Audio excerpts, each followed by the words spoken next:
Hello, I giving Boboy Nameirakpam. Nahan Pumas the Sorgi Wapau Tana Bugidamag Lak Piva and Sigidamag Tagachari. Agi Prathnadi, Nahan Natag the Wapau and Sigima Palna, Isorbu Henung Shiva, Amasum Mahaki me, Aduga Mahaki Singlup Henung Shiva Sini. The Wehana Nahakin from the Nolukchoning Badudi, Nahanatag the Wapau Asina. Nahanaki Singlup the Pipam Topanaki commitment, Amasung Nahaki Singluki Luching missing in Makap one Pam Tokpa Adugi Mahotisilandigan. Adu Wapau Sigima Palna. Nagising lupa henung siba, nagising lupa lucing henung siba, adu quite maruina, isori matik mangalig na maghingba punsi da chakot pa adu, eki prathanani. Ibang umaki wapaw, taminas.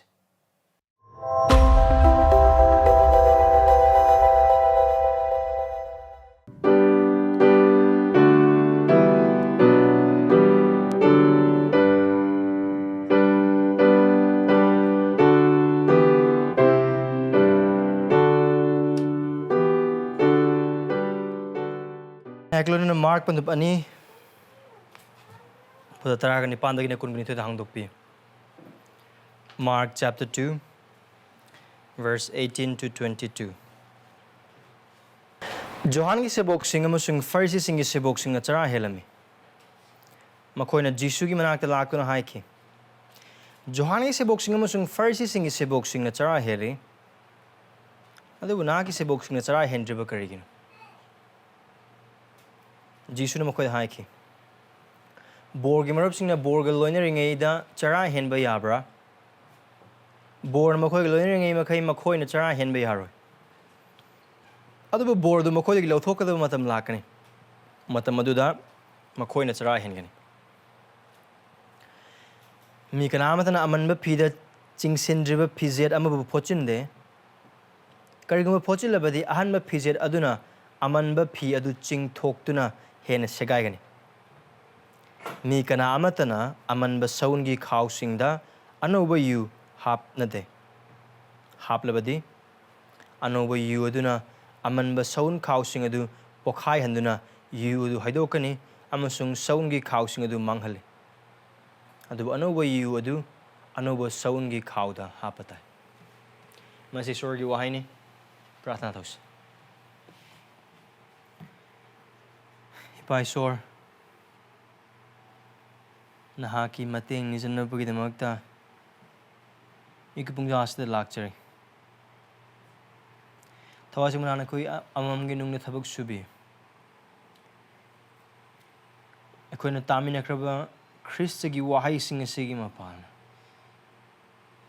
akoida Christ pi amasung ibungo nahaki aning bod akoida mayek sing na koi takpi akoina oidriba du ohenbiu akoina khangdriba du khanghanbiu du akoina udriba du uhanbiu achumba musung aseng badu punsi gi oiba wahai adu akoida mayek singhanbiu Christ akoida utpiu amasung nahaki Christ gi sibok oiba gi punsi adu so akoida nahaki wahai sigi mapal mayek sing utpiu akoida mateng pangbiu aku mateng pangbiu akoibu chamam na basingdagi charang na Thamoi singdagi amasung mapalom dagi lakdo nong chingi phata phim singdagi kanbiu dubna wona thaja boglona na akoigi nakom khudingmak Thamoi khudingmak wakhal khudingmak na ki wahai asida thamjaduna na ki wahai na akoi amambu haibi gi riba amasung haibi gi dobo sing adu khawrang boglona tajaduna punsida amasung Thamoi yahonbiduna mahai yan badu khoi pinabi Paisor na ki wahai gi thabak thogat pi na ki thawa gi thabak thogat pi Jisu Christi gam ni zerban amen hauji phawbada khoina mark asine nembagi mapana Jisu Christi gi thogal amasung mahakna tawba thogal matau aduga mahaki mamang leram laba wa takthokpa sing sastrik oza sing adu khudimak sing aduna tawba thawal matau khena basing adu khoi umina badum phang adu matam adu lerma Pharisee sing amasung sastri oza khudingmak sing aduna makoina pap chin basing amasung matam adu lerma laba mi sing aduga loina ba moonga Christian loina ba moonga gi khena badu su ai khoina hapta khari mang maroina mathi mark pandu ani gi pada taraga humdoi dagi na taraga teret phawul khoi umina ba phang ai khoi ngasi paminari ba jaga asi mang ne khoi ubu phang ki badu khasna khomba mathi bu kaubi ki bagi warin aduga high wari adu Jisu Krishna khazna thauba sing ga loinana chak chaminaba aduda sastri oja sing na makoina uba matamda Pharisee sing na aduga Pharisee sing gi marakta leba sastri oja sing aduna Jisu Krishna tariba mong ngakpa ga loinana kari numana torisain hangbagi wahang khudimok sing Jisu Krishna chap paukhum mahang lakpagi maram aduga mahak ki mathodang adugi matang mayek sing mahang na mi sing adu paukhum pi khoina uba phang now taladam aikoina uba dum horok boje Jisu Krishna gi mahaki thogol horok matam asida galil gi thogol asida mahaki mayok ta lakpa sing adu akoi tan matam na uba phang aikoi ahan pandu adu paba matam da seng ba thawai sing amasung bud amasung saitan sing dagi mahaki thabak ta mahaki mayok ta lakpa khoi uba phang aduga mamang phawbagi matam adu aikoina uba phang khiba sidi sastra gi oja sing Thamoi dagi hairam badagi ngasi chin dagi aikoi taba phangan adu ngasi gi min asida de amu nahona maru oina mi sing dagi wahang Jisu Krishna toriba tho karma mi sing Jew macha sing dagi karma Jew macha sing Jew gi chanabi sing amasung Judaism gi chanabi khuding mak sing ari wal na dagi ler la chanabi khuding mak sing lum namsung luna lojaba Jew man haina haiba oiba taraga lum na lofam thokpa jaga khuding mak sing adu lum namsung luna lawriba mi sing adu dagi lakpa wahang na Jisu Krishna kana bu yenglaga Johan amasung Pharisee sing bu yenglaga adu hari basida ngasi gi account se khun uba phangado bese chara henbagi matang na wahang ne adu Jisu Krishna mahar makhata na pandub kun ga mathoi pandub ani gi pada kun gani mathoi masung kun gani thode mahang har ka riba pandam masidi chara henbagi wahang adu dagi lauraga hena chaw mong na mahaki tung in ba matung in khuding mak sing adu karam haina oigedo bono haina haibidagi matang na amarom da haibo oiba target sumaina haina bale Jesus changes everything Jesus makes everything new Jisu Krishna khuding mak sing hongthoe adu Jisu Krishna pumno no hal aduga pumno no hon kraba khuding mak sing adu da ariba amatana ariba pot kari amata ga yansan ba yadaba adu Jisu Krishna mayek sing na 21 amsung 22 sida uba phangliba pandam asim pandam mahakna mi sing adu mak so mahakna mi sing adu mak tambigani aduna khona ngasig numita pamina kraba mark pandu ani gi pada taraga nipan dagina kungani thoi phau bas dai khona khangmina be achoba warol adu desin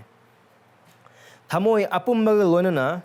punsi apumbaga loinana Jisu gi tung illu as simple as that aduna Jisu Krishna sid haina hotnari asine mark na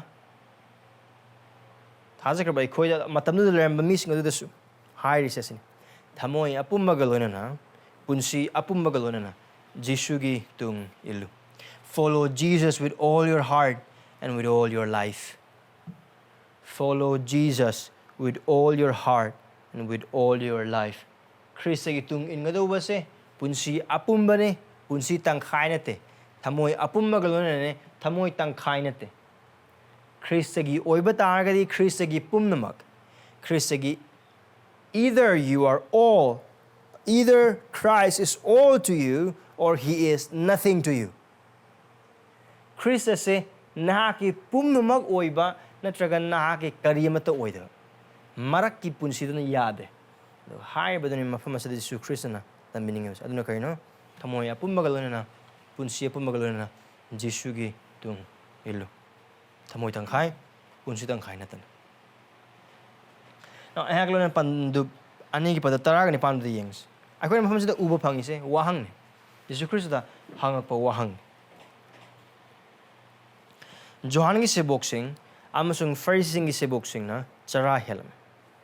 na akoi khangmine Jisu Krishna lakring mamang gi baptize of Johan se gi Johan ase so baptize of Johan gi se boxing le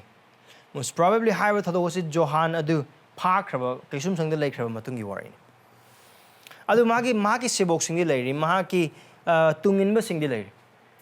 now Pharisee sing gi se boxing atamana di laite adu Pharisee sing gi marakta sastra gi ozaw be Pharisee sing makoi gi se boxing di lairi most likely high ba sing adu now high ba makoi sing chara hele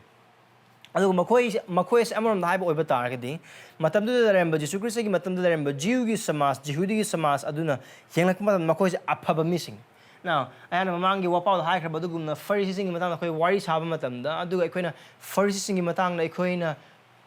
Farisi haiba ming se taba matamda aikhogi wakal se phattaba mi sing aduga dharma chendaba mi sing aduga kari haine pap ka se pangtau to mi ki wakal ne aikhogi wakal le natte Jisu Christ ki matamda le ma Farisi sing ase yamna dharma chen mi sing mapan nang yoina makoi chara phajane hele makoi prarthana phajana tawe makoi kathoe wai atang chumna seng na ngae adug mo koy ngang na busu khone adug mo koy synagogue ki tambi basing na mo koy ya mo kamuka amad mo koy tambi ne tora sing mo koy phajana khangi jiu gi chana bising mo koy phajana khangi aduga lichat lon na khon ubo phangba khudham chaham gi aseng amang khuimak sing adu niti niyom chumna kaidena chali ba mising amarom da haiba oiba taragadi Jisu Christ gi matam adu da dharma chen ba mising se kana oigani haina haiba du thirak po oiba taragadi Pharisee sing sine makoi yamna phaba mi sing adu makoi aphaba khudimak sing do mapan thang ba khaktang gi oiba mapan thang gi oiba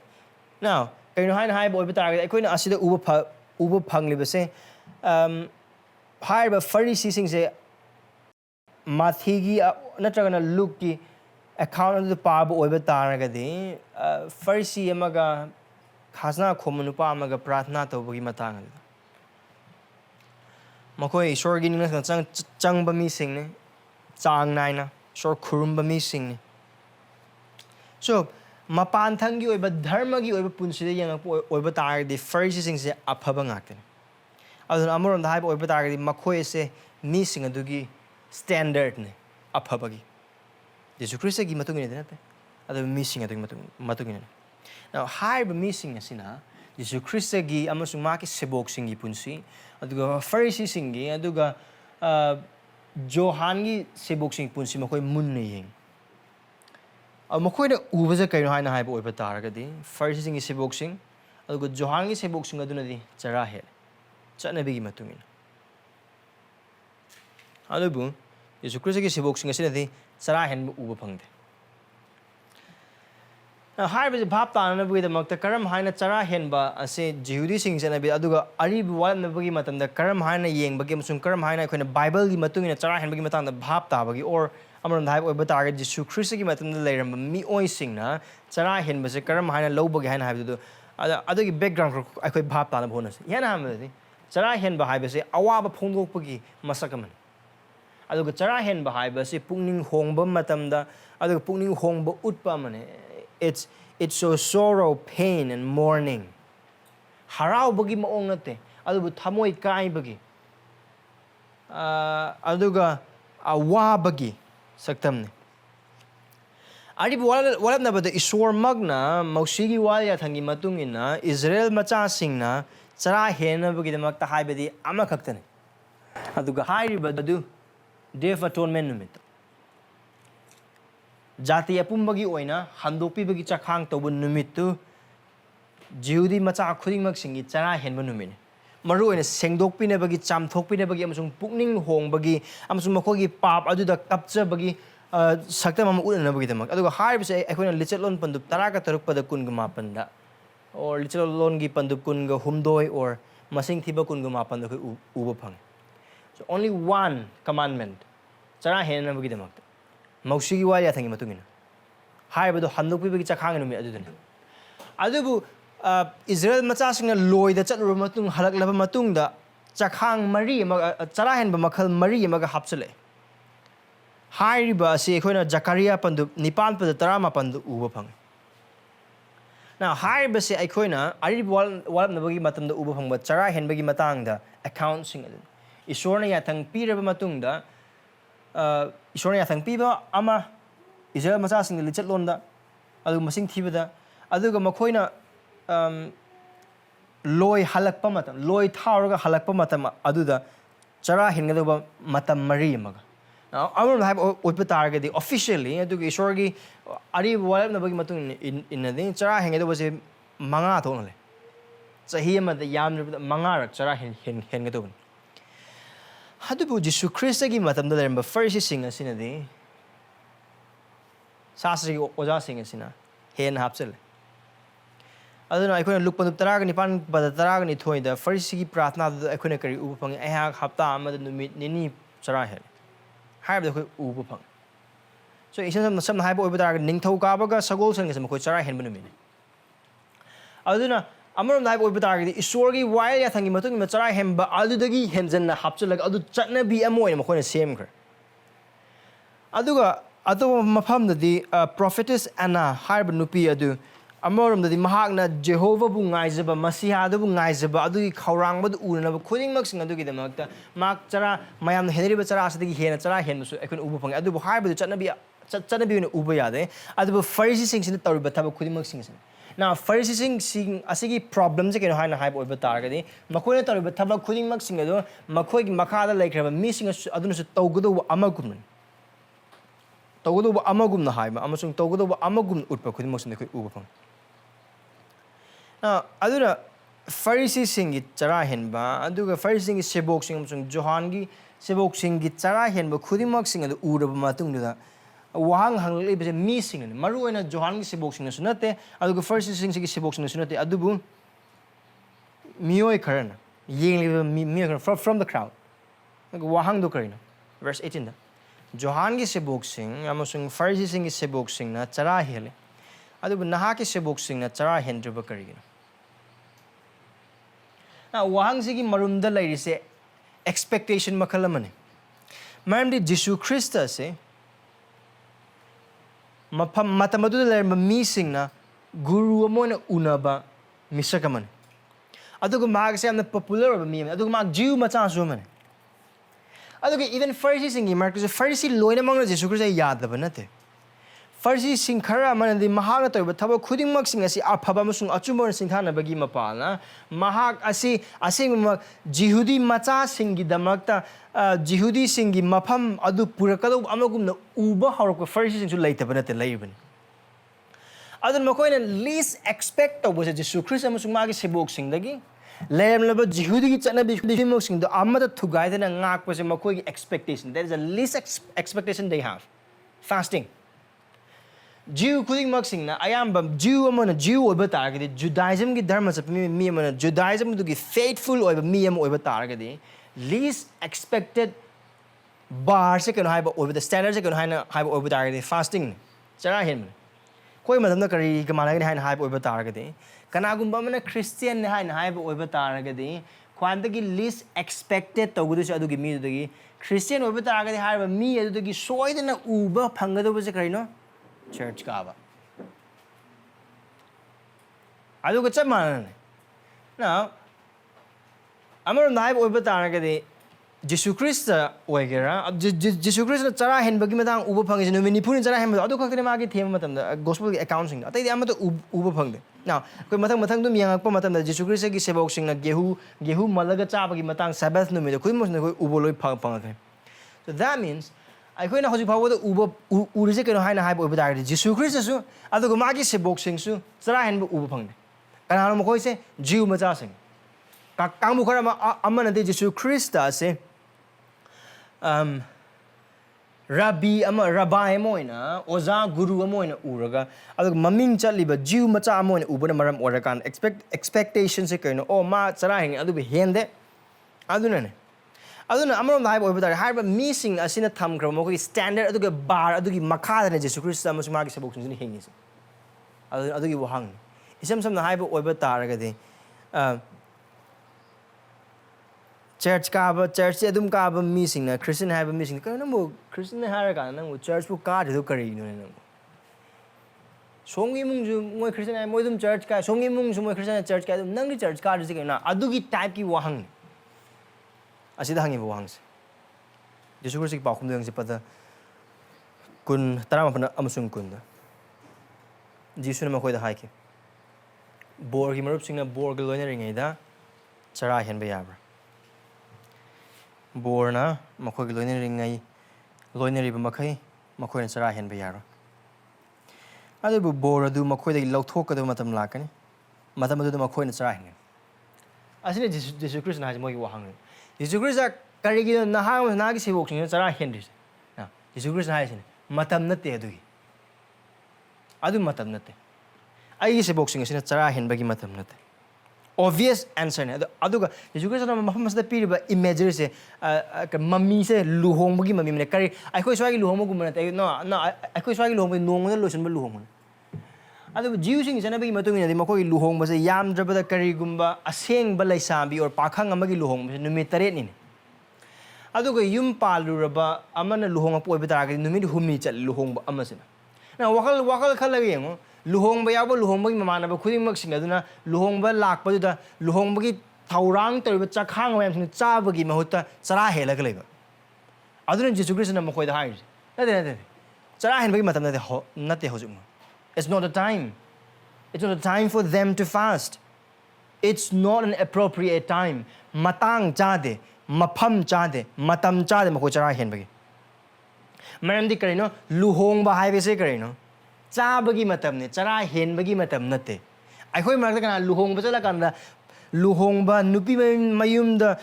nupa mam nupi thinba chalur kanda plau ga khisi cha da bi halaba kana ya khoi maraka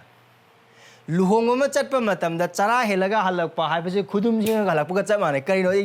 khanda ra ga chat phane adu lak the least thing you and I can expect from a marriage is fasting right plau how ba yen na tau ba ye nangauba mamanaba sing namak to wana special ona thamina mamanaba sing di warning se Jesu Christ na tawrise mamanaba sing na chatla kan o ai itaw gi luhong ne adu magi ngasi gi nungai ba numit asida ai harau gun bo amone itaw oi chara helage ngasi numit adu kanam ta na hai ne right adu Jesu Christ na no it's time to party not time to cry kap na matam na te hoje ngasai chara hemdo kari damo keno kappagi ne aduga khaurang bagi ne aduga puning hong bagi ne aduga thamoi kai put bagi ne and then amarom the hype oiba targa di John gi sebok sing chara hen bud hen pham thoi maram di John the most likely heart crab matung ne magi makhoi gi luching ba adu si khibena maram oraga and chara hem do makhoi the mak de ya ba amoy Pharisee ngasisu while ya thang amasung sastra du pabagi mapalna lakado buning thole baga du ngai ba mising masiha ngai ba sing aduga masiha ngai zabagi punsi du makoi chara hen ba du makoi na utpa sing le there that is appropriate andubu Jesu Christ na haisini matam chadri hoje borgi marup sing na borga loinring da chara hen ba yabra wang ne kare yade hello kesu mamdi luhong bagi nungdang de bogri mamana bagi ne kaude je kaino lehori brote right wa lekara sida andune adu wahang dugi mafam chade wahang dugi matam chade adu be again Jesus Christ na verse 19 and 20 the tarif se fasting do ya de ha now look very carefully Jesus is not against the tradition of fasting. He is against the traditionalism of fasting. Isorgi yathangdu miyoibagi yathangdu hapsilakanda adu tawdaba oiba taragadi isor yadrab amagum utpagi adugi chatnabida amarom the haiba oiba taragadi Jesus is against self-righteousness. Ma'am di kayo Pharisee sing na do even John gi sebo khudi mak sing asen so makoi fasting taw matam da kari wakhal lo makoi fasting taw makoi gi dharma chen bai hen gat pagi wakhal da makoi da laibe sorge nung sib do hen gat pagi wakhal da aduga makoi asen lairiba fasting do mi sing do gi hen pharba amagi wakhal na Jesus Christ se mafam sa da fasting yad banate adu fasting taw gado bagi maong khuding mak sing adu da intention adu yad and that is very clear verse 19 20 park matam da read very carefully asida haisine fasting tauba thing haibana de Jesus Christ na haise matam natte haina haibane kari gidam to matam natte now we will unfold it bor ma ka loinenge bor na makhoi ga haibadi ma ki mamana basing adu loinenge makhai makhoi na chara hen ba yaroi verse 20 Jesus Christ na magi sebok sing adu chara sungen heloi haide magi sebok sing chara hen gin haina ma do verse 20 de adu bor adu makhoi dagi lauthok kadaba matam lakani matam adu makhoi na chara hen karam kana Jesus Christ gi sebok sing asin chara hen gani makhoi gi ningthau makhoi gi bore adu lauthokhi matam aduda adubu haujiki matam sigi oendi bore leiri bore du makoi marup single onena leiri aduna chara henbagi matam natte Amaram the Yambo Oba Targadi, Pharisee sing, Aduga, Amaram the Jongi Sibo Kurimak sing Asina, Makoina Ngariba Masi, Harus, Makoina Ngaribaning Tolibagadu, Makogi mit mang the Kasu Tungri, Adu Asimaki Jisu Christ as a lag laba maramna, Nintolibagadu Tung labani, right? Jiu Macha sing na, fasting Tobagi Maramasu, Makoibu Handokpi Gadobagi, Ningtau Lebag, Adu Kaurang Zabaglan to fasting a minute. Adu Jisu Christ and Mati, Mark of Amapa, the Tramanga, the Kamanamagi Togo. Matamadu, Tungle, Isorgi Lebag, Nakle, Puning Hongdana, Apawa or Tazo. The time is fulfilled, and the kingdom of God is at hand. It is near, it is here. So repent and believe the gospel. Among the high and high over the Pharisees sing us in a kingdom tolibag, Makoina Kaurana Ngai, Badu Makoina Ying, the Makoina Tazibing tolibag, Christ has already inaugurated. Isorna, Jisu Christ Mapana, Taibang Pam, but the Christa Bulakpagi Mapana, Ningtawadu Lag, Makoina Ngaiba, Ningtolebag, Makoi Handopina Bagi Masiha, Kuimosing Lagli, Aduga High, but the Makoi Merkel, I don't know Jisu Christ. It is fulfilled. The king has arrived. Ningtawadu lagle mapa ai matang masyag matang high grab kudimok no loinana tungle aduga bor adu sida leire aduga asising na bor gi mamana ba singa dune adu kanbina bagi thabak adu haure mapam masida leire aduna chara hen bagi matam nate. It's time to feast, not to fast. Aduna Jisu Christ na yam na make sing na high se. Why? The promised kingdom has come, inaugurated with the coming of the king. The fulfillment is here. So it is a time to feast. First thing in the kingdom. Jesus Christ is loud hawker. And then Mark is boxing the Pawasi Kersu Gyanta. Jesus Christ and Pazana Gyantaris. Otherwise, the seasonary imagery. Jesus Christ and Muhammad the high book with the man, Luhong Bagi Sakta Mamana Pusilak Libase. Matamdu Lairamba, Wang Hangli, missing as in a Kayam, Gyan Tarangudu, no have the Kang Dedu, how the Chrissagi Matung Lair by Koina Magi, why see Matu in the young Matamdi? Jesu Christ Pusalakliba, Luhong Bagi imagery, Bible, the Ikona young Matam, Ihan Han Badi, Luhong Bagi, Sakta Masida, Asi, Jesu Christ, season Bagi Mapana, Tagli, was a kind of hype over Targadi. The new beginning has dawned. Anouba Saiho Mahour. Isorga. Maki missing a America, Anouba Maria Mahori, Christa Lak Pasigi Mapana, and that's wedding. Aduga high badu, Krada Mapung Pagani, Christina, Anirsuno Lak Matamda, Yao Machadu Luhong. So it is both present and it is both present and eschatological. High the Christina, Anirsuno Lak Matamda. High the kind of Puno people, the Tamapan Pabu Matamda, Yao Machagi Luhong Bagi Matana Ubang. High river adu mapung paga river cutting waxing adu Jisu Christ na iyan na taibang pan bada maki mismo ko ipatay kanbina bagi da magta lakiba numit lakiba mikupung ja adu dagi how crab and the story is moving towards that. Adu gi picture na asida Jisu Christ na season na rise. Isor na missing imarta lakpagi wari Emmanuel. Maki missing lime never isor adu oy bagi maramna. Marande ngai riba makoi na fasting to riba du masihado ngai bani ningtawado ngai bani adu ningtawado lagleba maramna makoi ga hakchang lon leiminarba maramna akhangba khudimak singi da makade makoi chara hen madu lepa matamne chara hen badu hen ngado bagi matam natte chak cha bagi matam. Look at verse 20 to Jisu Christina. Magi se boxing sina chara hen ga dogi numina mamang na adu high badu ko no makoi dagi bor adu lothokhi matam lakani now mafamas da Jisu Christ na high ba se maki sigi do badu gi matang ne mang no man tra no mo de chodra maki missing gi pap ki da makta cross matakta Golgotha adu da maki missing gi mafam da maki missing gi pap ki da makta makom mak soidena signi adu gi matam adu da maki se boxing adu na soidena chara hen ga Madam the credit the Mokihan, Jisu Christ of the Mokoiluna, Hakchang the later. Aduk even Mahaki. Now, Charahan Bibes, I quit Adum Urakaduba, Asigi versus a park, Matam, the Adu Jisu Christ, get Tambibas, they can Urapagi Matang, Matungina. Mamma said Jisu Christ Harbor Numid, I say, not only Magna Sea Crab Matung, Adu Hingat Love Matung, Adu thing that Adu Mana Saga the car crab Matung, Adu Man, Aniruxual Lacking, Adu Marak to the labor Matam, Kudimak sing Adudasu.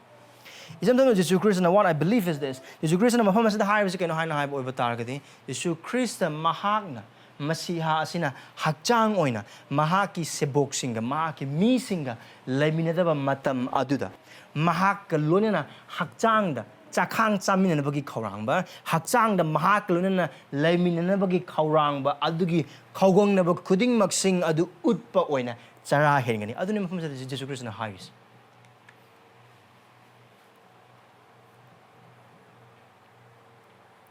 aduna Jisu Christ na haiba why se haiba matam da missing adu da haisini not only cross the siraga hingat pa adu matam du khatung sunate adubu mahakna sarga da kakre aduga sarga dagi amukar mak missing lawba lak matam khudim mak sing adu adu haiba se ko ariba Anouba matam gi singlup sing de khoi uba phang karigumba ai khoina pagon sa basing ithabak pan tara hum doi pabu oiba targadi we see that Anouba amasung ahan the singlup sing aduna thajagraba khudimmak sing ma khoi chara hele chara hen ba haiba si thajaba sing na tawroi do ba adu tawrusu yarba manate adu tawgo do ba mane adu haiba adu karam haina tawgoni haina happen Jisu Christ na mai sing na tamlibes adu as holy power Jisu Christ na man verse 18 again verse 20 power ba asida maru na ma gi verse 19 again 20 power gi pau khum asida Yan matam dole ma Pharisee sing na power expect to the ba ama hai boy ba ta ga Jisu Christ na mahak masa se bor amang changdam ne kari gi damak to no si am expect to drise maram di ariba wala na bagi matam da bor do masihanate The Messiah was not portrayed as the bridegroom. God the Jehovah is. Hosea pandum ani pada taraga maridina kun phawda khoni yengbo oiba taragadi. Hai baduda isorna ma ki thazaba yada mi oikrab Israel hong mi matang de koi adugi picture do uba phang. Now adu da karo asli Jisu Christ na tawrise ari wal na bagi matam da masiha du bor mo on ude adu ano wal ba lakpu matam asli Jisu Christ adu bor mo on mahang masamang na he declared himself as the bridegroom bor mo on singlup ki ma ki mi oikro ma ki singlup adu gi bor mo on man ka rigdam why only one possible explanation because he is gone ma isor ne ma isor oi bagi man ne Marman Jisu Christ na mahak masaga bor amo na sangdam narak pamatam da mahak na hai pasi mahak mag adu isor ni Jisu Christ gi isor oi bagi maguna adu su mafam asida yamna phong na tab oi ba tar phong adu matam lakani mati mark nipan gi aroi ba tang adu yamna phong ka adu hoji phaw yamna manung hanjan manung dal phumma phummaga art adu phumma kan mark na no hai pasi makes na type and here we see Christ's divinity being declared asi phaw ba sida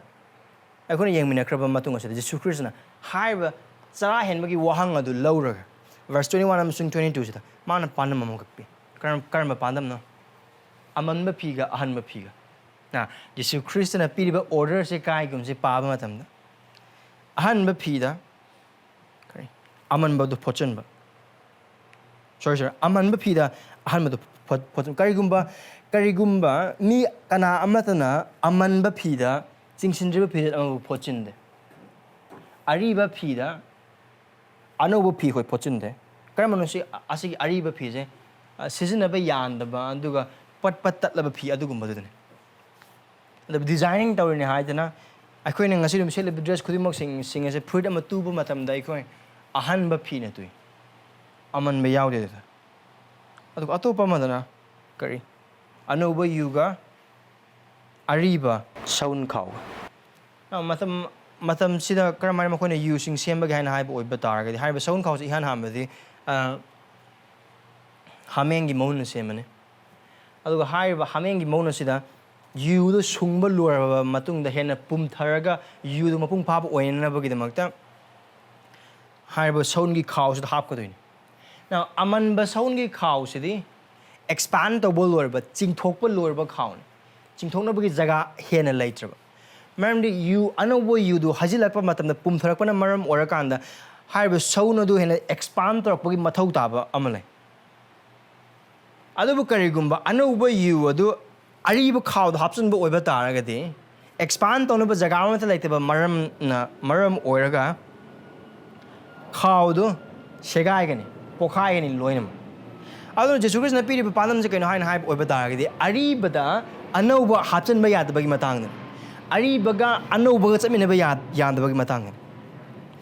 Now, mafama sa Jisu Christ na tangang libase, only fasting I wahang adu laro kalmana tangang libase, magi tung ingador magi ning tholi bakre yaw ko missing adugi punsida oi pam thok pa dun. Mafama sa Jisu Christ na hai sa ni matamadu da. Na khoi gi oi ba ari ba chatna bi khuding mak sing aduga ai hang na proglaba Anouba sing asiga samjun na ba amata yaro. Ingo Jisu Christ na pandam pi ba sa dingo. Aman ba phi aduda ahan ba phi phochen ba matam da kari mange. Aman ba phi adu chingok tu na segai, right? Aduga pura lit pa su yar, season pa su yar. Aduga Anouba you adu ari ba khao da ha saun khao da ha po oi ba tar ka de saun khao do ka tang mang ba na te adu Anouba you du loine mak mang. It's completely destroyed. Loine mak lokhat pa ya da ma kai phi du su aduga you khao du su. Ani mak loine mak. Kari gi da mak to no. Meram by law maru oen di Pajaba Pijol Pangai Nai over Targadi, Ahan Manatu Dovane, Aduga Apava, Makagi over you, do Taki and Hype over Targadi, Anouba you, do Anouba Sound cow the half half over. Man, the Anouba Sound cow do Anouba you compatible with Portaman. Sana Berman. Can you see the description hiding? What is he trying to say? Now he wants Magis boxing, that Matamud missing the Gan Tanning, the second high hype over Targadi. Jisu Christ ki tung in boy bataragadi. Mi singi chanabiga, mi singi while yathanga, Mahaki over yathanga masung Mahaki over chanabiaduga, ani is samjanagat in basunga. You either follow Christ with all your life, with all your heart, or you don't follow him. Magi tung in gihay na haiba oi bataragadi, haiba Krista do Anouba you do Christian, Anouba P do Christian, Mahaki yatang sing Mahaki achumba dharma chen bagi yatang kudimak sing adune, Mahana taubigadoriba aran kumgi tabak adune, Aduga Mahana urpigadoriba achoba ning tolay baki oiba paums ning tolay baki ba harawan ngaiba kudimak sing adune, haiba ning tolay bakas the chang na bugidamak, haiba aran kumasi pangan na bugidamak, Aduga Maki mi man Mahaki ning tolay baki hingi hai na haiba oi batar Ariba kuding maksing adu amata yauduna haiba Christagi pandam da Christagi standard Christagi oiba agenda da Maki se boxing aduna Maki tung in gadoni. Jisu Christ na hires if you want to follow me, I tung in oiba tagadi follow me on my agenda, not yours. Nangi aning ba apamba nangi committee ki resolution aduna tana ai committee ki resolution da ai yaning ba apamba gi matungina ai yaning ba gi matungina mebi sa chana bina kari hairi aduga wanya thang na kari hairi khudimak sing duna tana ai na kari hairi na kari gumba na ai gi mi oning bo oiba ta gi na kari to bo ngamba gi aduna tana ai hang na gi damak to bikraba thajo aduni hairi. He is very clear. Mark padu amma pada tara manga gi repent and believe the gospel. Aduna Jisu Christ na achamba londa matawada missing the hires ne no aribaga Anouba yansan ba amata yaroi ariba waya thangi oiba chana bi aduga Anouba thousagi oiba maki dharma chen bagi Christagi oiba thabak khudingmak sing aduga aribagi oiba missingbu missingbu isordagi natabu oiba ta isordagi oiba amagum na semjan sasan ba waya thang aduga isor maktagi oiba Christagi chindagi tholokpa Why ya tang chung punsi ro se ani de yansan na be yaroi aduni Jisu Christ na hai se ani de yansan na ko batar ga de amasu pangoi loine mak mangani instead of glorifying Christ you will not glorify Christ at all. Isoro Jisu Christ mati mga chahon bagi mahota Jisu Christ mati mga tihan behen oi aduga hai se khoi punsi de uba phang de basu nothing, right? Chin the Christian hand the hyba, other Hingor punch in a sorry, aning Modoco in Hana Yangana, I yanning but do Gimato in a chapa. And you do Yakana Matam the Cadaway, Tazaba Mon Kerchipun sing, is or Gimatimanga to Chauhande, I do Jisu Christ Mingsuena Pazahande. I do Chaman first sing, Makoin Television scene. Isorgi Wahai adu ta the Tabagimota. Makoina chummi makoina bhai makoina oigedo buni haina khanba chana bi degi mathang thangthar laba khuding mak sing adu isor degi laglaba amagum na khanbu duna maram oiraga makoi masiha su phangde masaya dum koi thajai de ayamana aran ko su phangde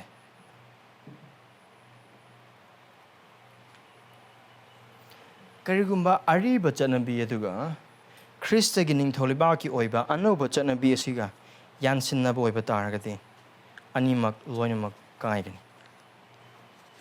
Anouba Sikarin. Anouba you Sikarin, Anouba Pisikan, Hanamiku Pragi among the higher Podugumna.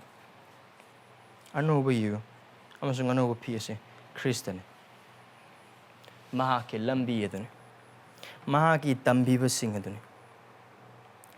I said, Jisu Christian, Nangamusungabu Yama makes singing Besini. Christian ne Hiraga, ID Christa Galona Himinerba, Miaman Hina Hiraga.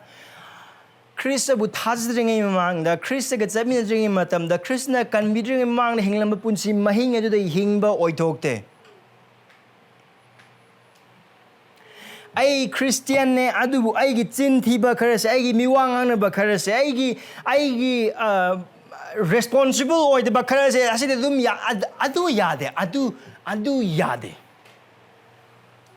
I Jisu Christ aning Musito, Gedu, I aning Bakarsito, Adu Yade Jisu Christina. I eat in Labadi, Sin Jisu Christian, I get important. I eat in Labadi.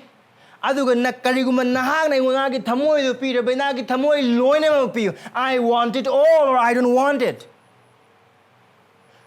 Naki punsi apumba naki kokta in the toll, couldn't mark sing, adu naki punsi priority sing, aduga nang lumlo, but couldn't mark sing, I want that to be. I want to be that. Nang punsi quality wang and lumna canba, nang quality lumna loba, nang quality lulo, nang tamo the quality nang labor, although nang quality nungsiba, nang quality satminaning, but nang quality quite of nang quality possible couldn't much that must be me. Other than Christmas is the highest. I do not avoid but there is something wrong. You destroyed both. You will not have me and you will not have eternal life. Ada bijil inausing asin Jisu Christ gi tungin magi punsi hai base. Jisu Christ gi tung in ba matama sa Prabhu ayang na gi tungin jagi adu asigi standards ng asigi term and condition si Prabhu ay gi oige. Prabhu ay nang gitungin ga adu ay yaning magi matong Prabhu ay nang gitungin ga adu ay gi imunong yana basat ke Prabhu ay nang gitungin ga adu ay gi oi ba ay gi pannam se phang ba yab mo ong ay nang gitungin ga Prabhu ay nang gitungin ga adu ay gi imunong sibu yengsan ba yab ong ay nang gitungin ga Prabhu nang gi yathang je phayai ba khang adu ay gi to do bi ada ba khar lei ba na maram oraga na Prabhu asigi I want this term and condition for me but I will follow you following my term and condition adu the high Jesus Christ and high kana no you cannot you will destroy both. Tado bitil inausing Christa gitung inge high boy batagadi illu not the boy batagadi yaroi. Now I demand it's Christ's demand.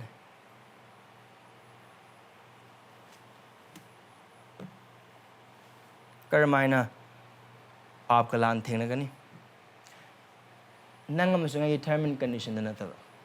Jisu Christ determined condition na. Karamina magi sibu wag ni taibang panda. Nang mga aning bagi matungin. Magi pa bagi matungin. Kaya Jisu Christ na. Kana agum na gitungin ng labati. Pag masana masabu ya zata sano. Magi cross po na mahal gitung insan. That is Jesus' term and condition for discipleship. Jisu Christ ay term and condition san si kayo. Ako siya sabu ya zata ba. Cross po na magi tungin ba. Adu magi pa man. Kana agum na magi tawai do kansa ning labati madu mangsa gani adu ay maram kita magta magi tawai do mangsa labati madu mangna kansa gani that is Jesus' term and condition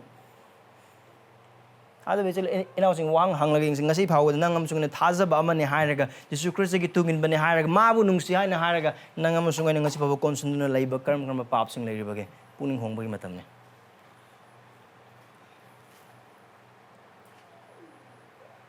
maram di hairiba Christa si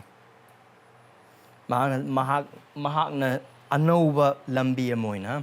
Anouba you amoina aduga Anouba pizol ama oina nangam sung ay gidamak tabang pamba lakpi base magi term and condition ko tang ay ko gi mang na thamakan illu adu katang haiba natin no magi term and condition adu inbang ngam na bugi damak chahi lising ani gi mamangda mahaki pangal adu ay koi pangal oina na ba magi thojal adu ay koi thojal oina na ba magi minung si du ay koi gi damak ta marang kai na bugi damak ta chahi lising ani gi mamangda nangam sung ay na isor gi pangpham thokpa masi isor gi pangpham thokpa dandi aikoi gi pap amasung ayang ana maram kan phangpham thokpa siram khudingmak sing adu ma ki madak thangduna cross madak ma sikre humni subunu mita ma kingat kre adu ma saga da ka kre adu ga hai basi thaja kre pum khudingmak ta krista gi pangal adu hai ba missing adu gi pangal krista gi losing adu ma ki losing krista gi thauja adu ma ki missing gi thauja amasung krista gi nungsi adu ma ki missing gi minungsi khudingmak sing adu he not Christ not only gave term and condition he died for us so that we can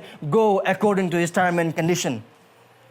aduna Jisu Krishna follow me with your all haina haiba matamda he said it because we can do it because of him magi maramna ma nang amusung agi damag tawbikraba thabak adugi maramna ma nang amusung agi hingbiraga sibiraga hingatkrabagi maramna adu hojik nang amusung agi damag ipai sorga ye thangmada phamduna haijariba adugi maramna oragane that this life of following Christ with all heart with all life is possible oi thokta ba manate oi thokta ba manate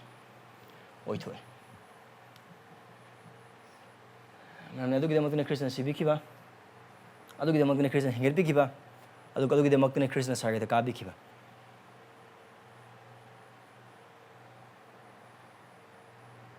adu bisil ina nang musunga ai punsi na khange ai khoi punsi asida magi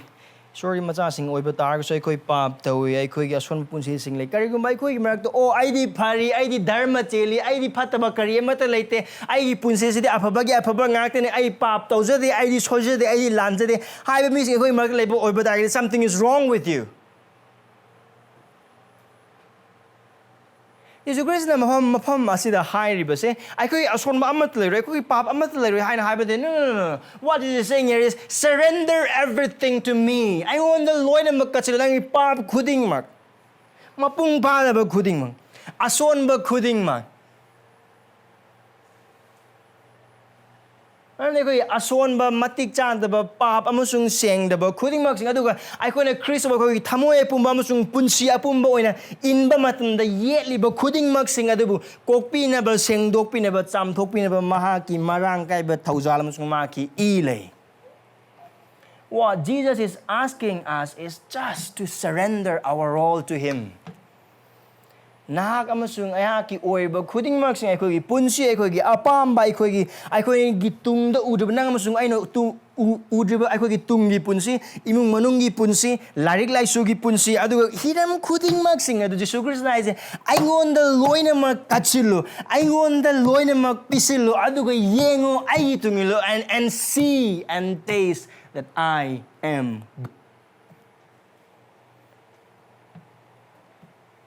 I couldn't tell Rishna Kari. Prabhu ay nang mo thaja du sige jaga je de ai na khare na khang bra na khale Prabhu cross pudun chal pasanang ye pa mane Prabhu ai gi pap ase isana yajadana na ki na phamda haidok chabas Prabhu nang ge adu Prabhu asigi matang side aina Prabhu nang nei khatang singbagum na khale Prabhu Lord I trust you but I don't trust you wholly with my life that is what we are ai nang bu thaje adu ai loina mak thaja bading ngamde maram ni Prabhu ai loina mak nang pithok ki boy batar ai kai do hogani ai gi yamna logical oi ba gi wakhalon ai gi yam singba ai gi wakhalon adu gi si tholok pe aina khangba ngamba gi wakhalon adu dagi de hoji ai gi oi ba imung manung gi condition adu gi ai gi oi ba paisa gi status adu gi ai gi oi ba hoji samaj oi ba ai gi phim ai gi icha na kamai to ai gi nupi na kamai to ba ai gi career na kamai to ba adu dagi de ai gi mingchachi na kamai to ba adu dagi ai na khali ba post na kamai to ai pandam na kamai to ba adu nga ne what is he saying is this no just stop it for a moment just keep quiet just be still and know that I am God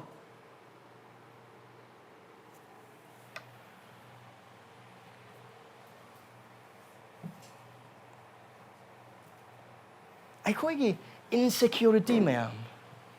aina kamai to ba ai gi imuna kamai to ba ai gi paisa na kamai to ba ai thabang na kamai to khudimok sing adu Jisu Krishna just shut up and know that I am God and just follow me with your all now why when high matam na the hoi line talk pe and thaja bichil in our sing I know we struggle even I struggle Karigumba matamdadi Kristi tung inba si mangon hena ngajabagi mahuta akhoi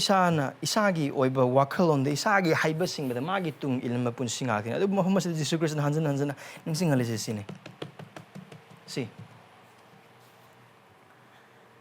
karigumba nahang na isina ki masianen thajab oiba taragadi karigumba nahang na ayag sa asingba mapuna haiba nahaki prabhu ne amasung nahaki mapu ne amasung nahaki guru hena khangbo oiba taragadi. Just stop being wise in your own eyes. Just become foolish and just follow me. Karigumba Jisu Christ the mangon the magi pangal loida mangazeraga aikogi laizaba khuding makalona aigi laizerib aigi nupi aigi anganga gi lantu magi yuma gi paisaman khuding maksing mangla pine bikraba khuding maksing asigolona magi tung in ba adu karigumba aikoina apang boina khanba oiba tarage Jisu Christ na let that be and just follow me. Man magi missing adu apang mane haina haibo bitar Jisu Christ gi damag hiram lona mak thabo makan chapado apang mane haina haibo bitar targa Jisu Christ haina pangu kaisu kaide because I the one who is leading you is wise, all knowing, omnipotent, omnipresent God, and just know that.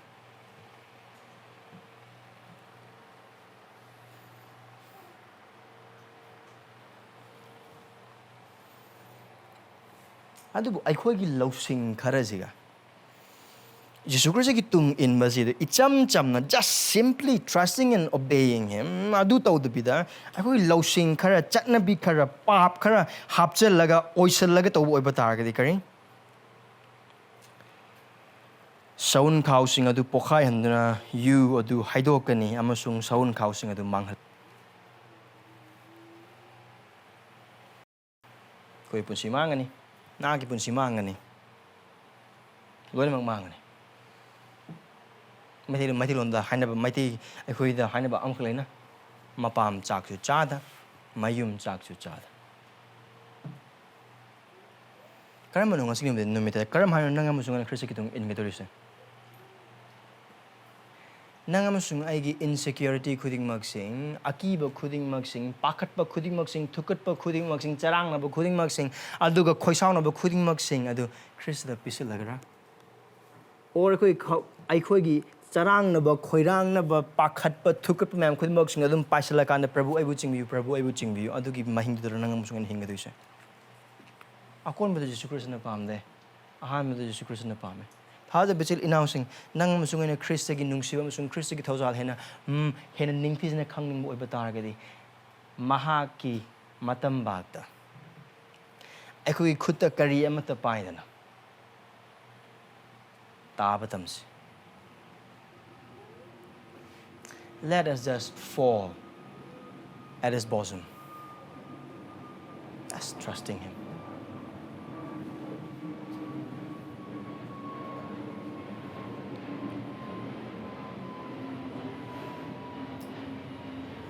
Karigum hai punsi de koi wabasing oi bataragadi prathana toise sorgadi Prabhu nahak asing ba masung achum ba masung ayha punung chiba ayha gi Prabhu masung ayha kan bi mapuni thaja be ichil inaw sung khoi na khanga do wesine Prabhu nahang na ayha ki de mak na gi punji ba pamu na ai gi de mak sibi ki bene ai gi de mak kana amat na sibi na ba leitring mata maduda dharma chen da ba ai gi de mak dharma chen ba kana amat na sibi na ba leitring mata maduda dharma chen bi bungon hang na ai gi de mak sibi ki bene maram nahak pu thaja ba da ai bi mateng pangbi this should be our prayer Ase koi प्रार्थना ओगे दो आदो जिसु Christ न पामे कोई दे आदो जिसु Christ के अनिंग मने जिसु क्रिस्ट के पाम मने I था तो बेचिले नाउ से हन हौजिक मिकु ना कि मान हाइ खबा दु गुमना ai khoi na tung in ga do riba Krista asi adu ai khoi na haib in ga do riba Anouba lambi Krista gi Anouba lambi am Krista gi Anouba dharma chen bagi lambi khuding mak sing ase nangam sunga gi damang the cross sibi khaba Krista da cross sibi do hingat pira house bhaw nangam sung ai gi damang di hingbi riba Krista da mahapu thazna ba maram kari am thalaite kari kari nangam sung ai gi pakat pa sing adu kari kari nangam sung ai gi thamoi leiba akiba sing adu Krista na khangi Krista patience mangun ngas magi tung in si magi tung in matam da awaba nangani magi tung in matam da awaba khangani soil na khangani of course Pap ka lan theng na matam da awab matam sing lakani. Yes, of course. Soy din lakani. Ado bu Chris ay ko gilahiri. Ay ko bu pangbi gani. Ay ko bu konsin bi gani. Chris ay gitungin ba matam da. Chris ay ganing bagi matungin na singlup tay hing ba matam do oy gira. Singlup githal ba sing laymin na matam do oy gira. Ado ka pap yada ba punsi meng do hing ba khuding mak sing ado da oy gira. Hiram khuding mak sing ado theng na ba awab ba khuding mak sing do awab na te ado bu bor ne masung tausal ne. Namdi high ba khuding mak sing do Christian nang masung ay da magta khang mi ki ba cross magta khang ki ba awab ado da sarug yaminari ba ne ado ne first Peter da Peter na habda masung Paul na thaza ba sing da thogop ado ne. Chris ki damak awana khang ba do akoi awana khang na te adu akoi Chris ki macha Chris ki mi sing ne masung ishwar ki macha ne hai bu gi hena chobo sakhi ne. Karamba Chris da pisan jibana ki aki ba leibage. Karamba Chris da yon thok triba na ki pakat pa leibage. Karamba na ki khoirang khuisau na ba Chris da haujuk phaw pi thok triba amasung Chris da thaza triba. Khorang khosau na ba karamba makal leibage. Now coming back to the question of the fasting. Hauzik matam leba thaza sing fasting karmani yengane. Hauzik matam lekra thaza be kun fasting toba yabra. Ang pakum ni hoy yai. Various ways of fasting. Chara hen do khatang fasting nate. Chara hen do khatang fasting nate. Tongan maong sing fasting le. Karam matam do fasting to gani. Evangelism gidamagta. Apa buwa pau sunok na bagidamagta thorang to matam da panggal mathau tai khang deba sing adu oi pitar that's the right time to fast and pray.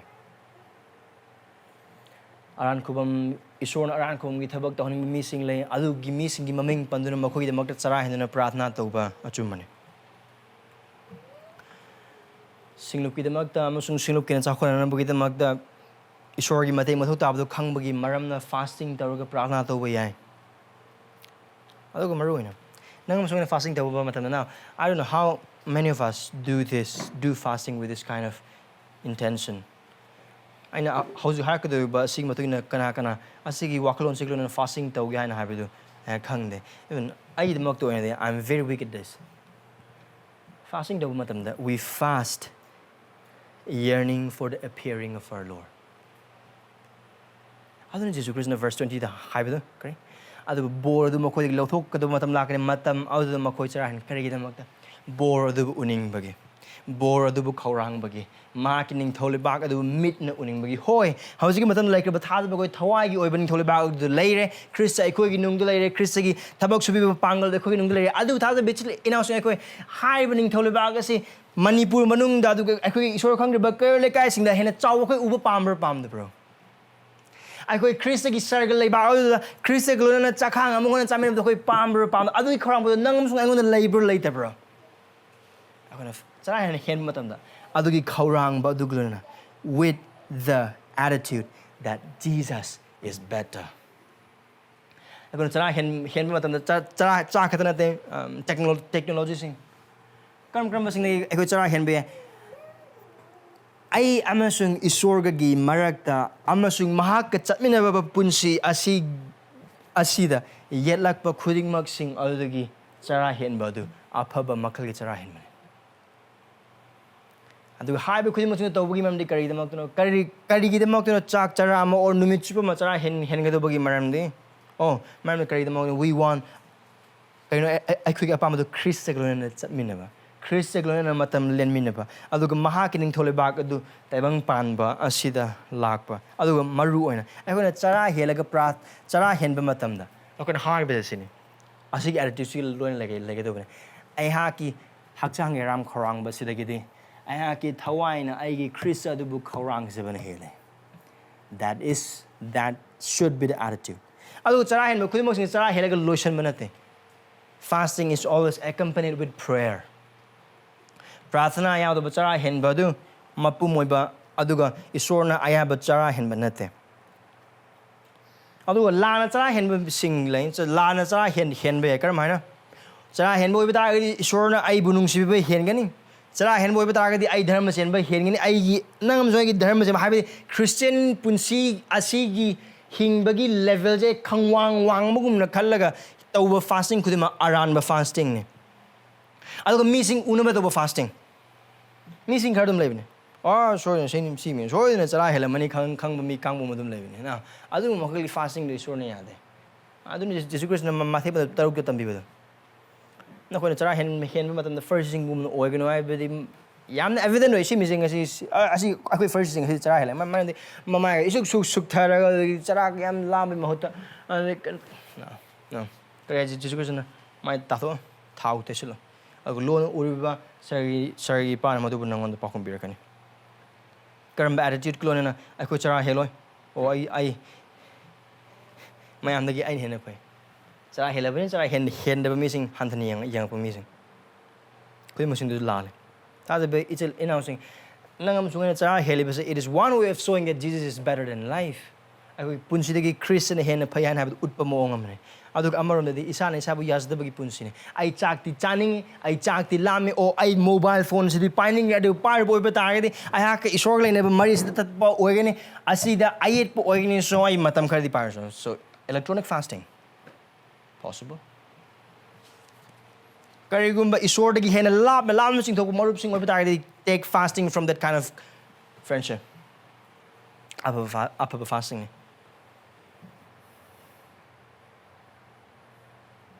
Maramdi aikogi punsi dagi aikogi hakchang ye pama khuding maksing dagi Christian hena pai. Aduga Karamana Christian gi tungin gani koi nangam sungi.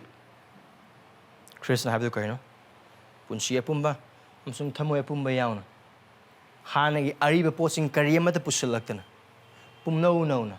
maramdi phone haibagumna kanagumna Christian lebadi mahak Anouba khutsemne yengo pot makai inau narokle ariba pot makai lanthokre adu nang amsung ai punsi oiba taragadi Christ gi mapala akona tagudo busi kaino yan hambadi nang amsung ai punsi da leiba pap sing adu dharma chenba thabak kharna kupsun badagi Labna Chintoks. May we run from covering our respectable sin with outward righteousness. Miwa ngang na boy tar miwa padjana ngang na bulura kan ho magilang da prathna tawbisi isor na mabu mateng pangbina bagidama ay nga sadai haijagre jing je miwa ngang na jabanate ay magilang prathna tawjaning na tawribni so manung dadi andu na tawa tai thada basing loinana ga wari sanaba matam dadi nungai libra nungai thada bi punsi ang khudimak sing loinana imung manung da na ama aduga atim pham da na ama aduga imung manung da oiriba thaja da bagi punsi gumba adu thaja basing ga ulak matam da oiriba dharma sen bagi punsi na kupsul laga tham thada bechil announcing just do not excuse your sin with self righteousness ꯑꯩꯈꯣꯏꯅ ꯖꯤꯁꯨ ꯈ꯭ꯔꯤꯁꯇꯒꯤ ꯇꯨꯡ ꯏꯟꯕ ꯃꯇꯝꯗ ꯈ꯭ꯔꯤꯁꯇꯗ ꯑꯩꯈꯣꯏꯒꯤ ꯄꯨꯝꯅꯃꯛ ꯅꯠꯇ꯭ꯔꯒ ꯑꯩꯈꯣꯏꯒꯤ ꯀꯔꯤꯝꯇ ꯑꯣꯏꯔꯣꯏ ꯃꯍꯥꯛ ꯑꯩꯈꯣꯏꯒꯤ ꯄꯨꯝꯅꯃꯛ ꯑꯣꯏꯐꯝ ꯊꯣꯛꯑꯦ ꯀꯅꯥꯅ ꯀꯅꯥꯒꯤ ꯈꯣꯟꯖꯦꯜ ꯑꯩꯈꯣꯏꯅ ꯈ꯭ꯋꯥꯏꯗꯒꯤ ꯇꯥꯅꯤꯡꯉꯤ ꯈ꯭ꯔꯤꯁꯇꯒꯤ ꯀꯅꯥꯕꯨ ꯍꯦꯟꯅ ꯈꯧꯔꯥꯡꯉꯤ ꯈ꯭ꯔꯤꯁꯇꯒꯤ ꯀꯅꯥꯕꯨ ꯍꯦꯟꯅ ꯎꯅꯤꯡꯉꯤ ꯈ꯭ꯔꯤꯁꯇ ꯀꯅꯥꯒꯤ ꯅꯤꯡꯊꯧꯂꯩꯕꯥꯛ ꯎꯕ ꯄꯥꯝꯃꯦ ꯈ꯭ꯔꯤꯁꯇ ꯀꯅꯥ ꯆꯥꯎꯈꯠꯄ ꯎꯕ ꯄꯥꯝꯃꯦ ꯈ꯭ꯔꯤꯁꯇ ꯀꯅꯥꯒꯤ ꯃꯇꯤꯛ ꯃꯉꯥꯜ ꯄꯥꯝꯃꯦ ꯈ꯭ꯔꯤꯁꯇ ꯑꯗꯨ ꯈꯛꯇꯪ ꯅꯪ ꯑꯃꯁꯨꯡ ꯑꯩꯒꯤ ꯄꯨꯟꯁꯤ ꯅꯪ ꯑꯃꯁꯨꯡ ꯑꯩꯒꯤ ꯊꯃꯣꯏ ꯅꯪ ꯑꯃꯁꯨꯡ ꯑꯩꯒꯤ ꯄꯨꯝꯅꯃꯛ ꯑꯣꯏꯐꯝ ꯊꯣꯛꯏ ꯑꯗꯨ ꯅꯪ ꯑꯃꯁꯨꯡ ꯑꯩꯅ ꯊꯥꯖꯕꯒꯤ ꯄꯨꯟꯁꯤ ꯑꯁꯤꯗ ꯆꯠꯄ ꯃꯇꯝꯗ ꯏꯟꯒꯗꯧꯔꯤꯕꯁꯦ ꯈ꯭ꯔꯤꯁꯇꯒꯤ ꯍꯥꯏꯕꯁꯤꯡ ꯑꯗꯨꯅꯤ ꯅꯪ ꯑꯃꯁꯨꯡ ꯑꯩꯒꯤ ꯑꯅꯤꯡꯕ ꯄꯥꯝꯕꯗꯨ ꯅꯠꯇꯦ ꯊꯋꯥꯏꯒꯤ ꯑꯅꯤꯡꯕꯒꯤ ꯃꯇꯨꯡ ꯏꯟꯅ ꯆꯠꯄ ꯄꯨꯟꯁꯤꯗꯨ ꯈ꯭ꯔꯤꯁꯇꯅ ꯄꯥꯝꯃꯤ ꯃꯔꯝꯗꯤ ꯊꯥꯖꯕ ꯏꯆꯤꯜ ꯏꯅꯥꯎꯁꯤꯡ ꯃꯇꯝ ꯆꯨꯞꯄꯗ ꯄꯥꯞꯀꯤ ꯄꯨꯟꯁꯤꯗ ꯂꯩꯔꯒ ꯈ꯭ꯔꯤꯁꯇꯒꯤ ꯁꯦꯕꯣꯛꯅꯤ ꯍꯥꯏꯕ ꯌꯥꯔꯣꯏ ꯈ꯭ꯔꯤꯁꯇꯒꯤ ꯁꯦꯕꯣꯛ ꯑꯣꯏꯕ ꯇꯥꯔꯒꯗꯤ ꯈ꯭ꯔꯤꯁꯇꯒꯤ ꯁꯦꯕꯣꯛ ꯈ꯭ꯔꯤꯁꯇꯤꯌꯟ ꯑꯣꯏꯕ ꯇꯥꯔꯒꯗꯤ ꯈ꯭ꯔꯤꯁꯇꯤꯌꯟ ꯑꯣꯏꯕ ꯑꯗꯨꯒ ꯀꯨꯝꯍꯩ ꯍꯔꯥꯎ ꯑꯃ ꯂꯥꯛꯄ ꯃꯇꯝꯗ ꯀꯨꯝꯍꯩ ꯍꯔꯥꯎꯗꯨꯒꯤ ꯅꯤꯡꯊꯧ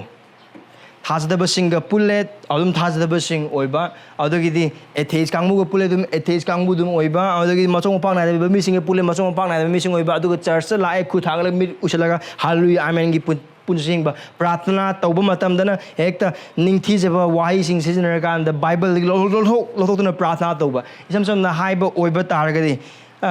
ꯏꯁꯤꯡꯒꯤ ꯃꯇꯧꯒꯨꯝꯕ ꯁꯅꯥꯕꯨꯟꯗ 하이즐레 사나분기 쉐입 보틀 아까이브다 하이즐레 보틀두기 쉐입 아우다기 코르푸다 하이즐레 코르푸기 쉐입 쿠자이다 하이즐레 쿠자이기 쉐입 no 아두구면 that is not possible sinful living and righteous life cannot go together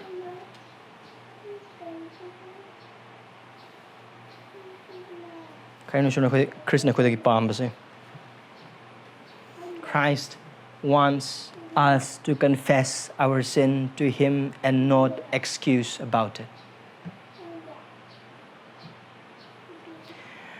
Mahaki tungin ba matamda Krista yu tung adu punsi apumasung Thamoi apumbaga inna with them aikogi ason badu yazaba mathau tai aikogi pap khangjaba mathau tai dharma chenbagi chenbo khaurang liba mising adu yapabani maram di makhoi uthalhan bigani ada basically announcing adu Krista gi apamani karmana sigi asigi punsi se hingani adu asi harak na sigi matam solutions ihan hambadi Krista buthiyo seek the Lord mahaki wahaida amasung haizabagi mapala mamni Krista buthiba khaktangi mapala mahaki aningba kaino khangba ngamgani aduga mahaki aningba khangba oiba taragadi Krista buthijaba matamdasu mahaki pangal su phangani seek the Lord, know His will, and seek His strength. And examine. Chang yeng. Nang sungai ay punsi iswari mga chang yeng. Karam ba ay haki ariba punsi da oiramba haujik su ay hak na adum yabagum na khaliba karam ba punsi mahingsing leire. Harba koy musing da puning hongse. Adu amar na Krista na pamba sini. Singlo amo na thazaba sing amo na koy pun hingmina matamda ai koy na hingmina ga do bagi rules se hingmina ga do bagi standard se isorgi wahay ne isorgi wahay na haida badu ai koy gi aning ba pamba du sorry sumana thamge isorgi wahay di haida ba adu ai koy gi aning ba pamba adu chumena khanna maram ora kanda isorgi yathangum na karigumba aikoina khallaga ichile now sing loina bahorba aduga high standard to the like about thajaba sing sibu yeng bahorba judge so bahorba adu Krista ge pamanate adu Krista ge agenda ge matungina Krista ge tungin ba kaude ba nangam sungane thajaba ichile now sing marga thamba expectation sing wakalon aikoi da tawhaning ba aikoi na tawning ba silu sida uning ba khuding mak sil ihan ham ba di isorgi wahay adu gi yenga o aigi aning ba se aigi apam se isorgi wahay gi matungin ra adu ana changyeng kari kuma isorgi wahay matungin bo ba ta ga di kari su ka di isorgi wahay gi matungin da bo ba ta ga di adom nang mo na khwai da gi phagani khwai da gi chana gani khwai da gi ya ga kan bo ba ta ga su kanam da gi mathak ta adu na bind to bi no don't bind anyone by that adu mina semba yathang ne isor da inate adu singlu kaya maram amade adu gumba singna maram ora kanda khaibung tanaba myam le adu ai prathna de adu khoi sinu to oidebas adu examine your intention, examine your heart, examine your life adu matung examine how you are following Christ today. Krista matung kramay na nga sig numite ilibage Krista gitung ilihay na haga punsida ubi ada mo ong in body oithokte tamjano kramay na hangani